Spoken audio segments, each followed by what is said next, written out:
So if 75% of 4 shots or less, we spend 75% of our training time with our players training the patterns that happen within the first 4 shots. Yeah, whether it's serve, return, ball 3, volley, ball 4, volley, ball 3, ground stroke, etc., etc. So that's the kind of setting the scene for today. We're going to spend pretty much most of our time talking about what happens within those first 4 shots. And if you're really focused on what happens within those first 4 shots, it's kind of everything else after that just takes its course and it's natural. Yeah, you don't have to think about it too much. Yeah, you can, in tennis, I would never set a plan for a player that lasted any more than 2 shots. Yeah, singles or doubles, because after that it's obvious what's happening, especially in doubles. Yeah. So let me run through this first thing.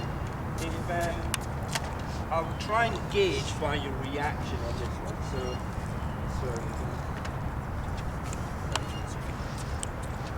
if I said that most tennis players, let's gather in just a little bit. Most tennis players that receive coaching are compliant. I don't know if that makes sense or not. And one of the things that I believe in strongly is I don't want compliant tennis players. So if you have any questions at all, and let's not argue about it because I'll wait. But if you have any questions at all, then feel free to air them. But I want to make sure that we're on the same page as far as this is concerned. So if I say this, I'll judge by the reaction. Your coaches in the past will have told you that when your partner's serving, you stand roughly around here. Yeah, okay.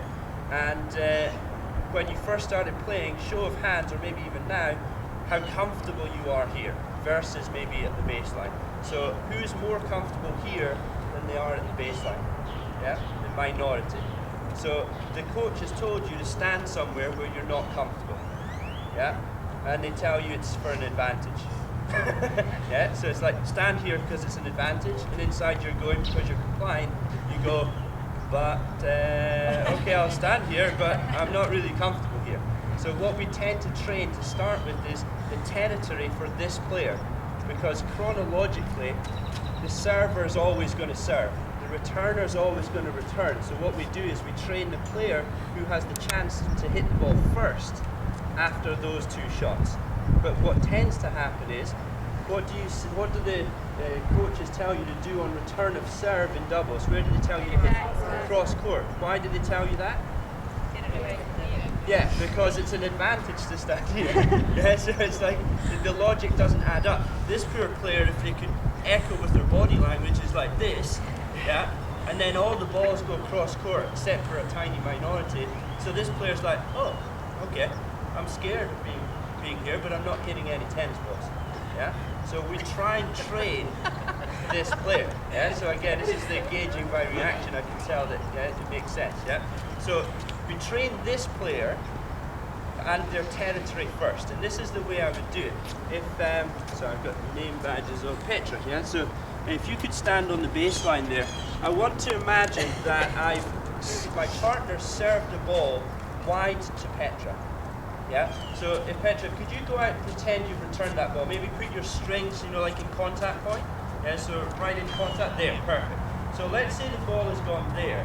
If my starting position is just a little bit behind the center of the box in this position, and I take 1 step diagonally forwards like this, can you see through my strings here, Petra? Yeah, so if you can see through my strings, if I was to take this code, let's see, sorry, I can't read the name badge. Oh, I'm Sherry. Yeah, perfect. Yeah. Yeah, could you take this one?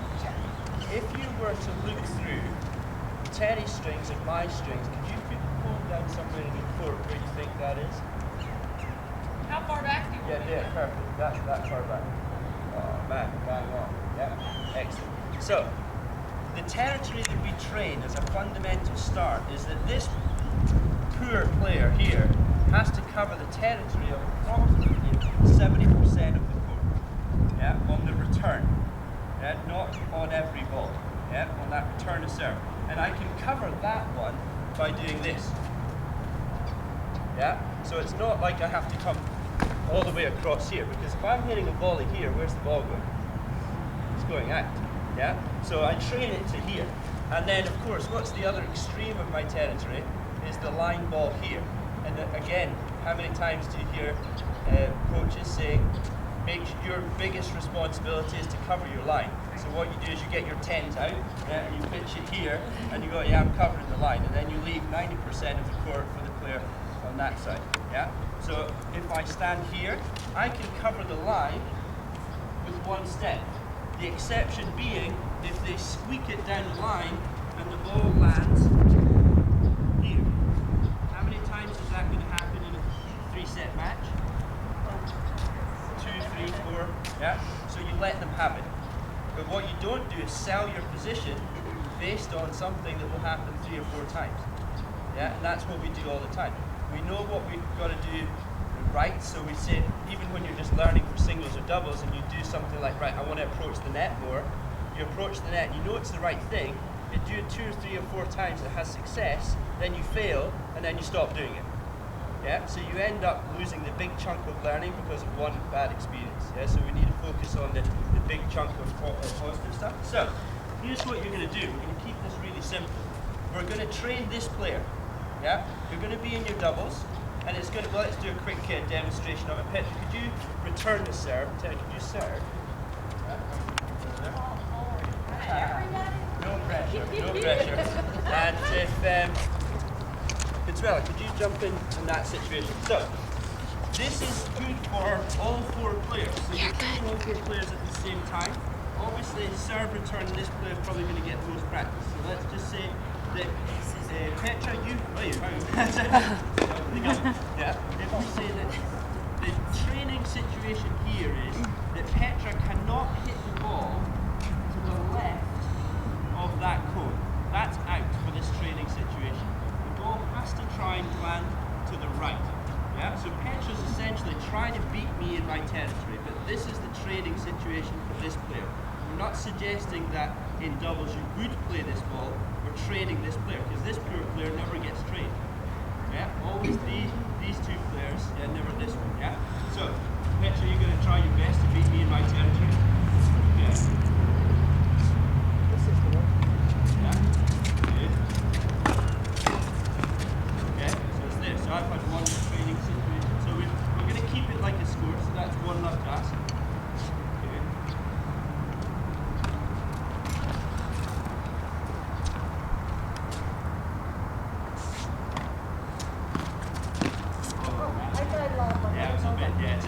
Try not lob on the return.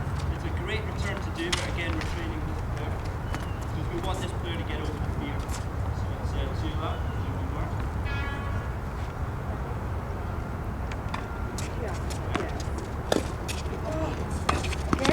There. Okay. So you're going to do this 8 times, yeah, and then very simply after 8 points, everyone rotates round clockwise. So Fitzwella would serve, I go return, and so on. You get the same amount of practice in each position, yeah, which is really important. Let's keep it that simple to start with and see how we get on. When you come back, I like to get feedback about how you felt about each position, and then we'll take it from there.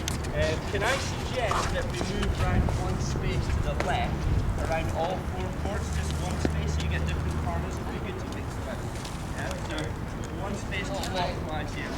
So wherever you were, just move 1 space to your left. He wants just a little bit of when they're playing, so you can shut up. You don't have to record all of this, but he wants it when he's on the court like he just was, as much as that was possible. Okay, so teach me your machine, please. So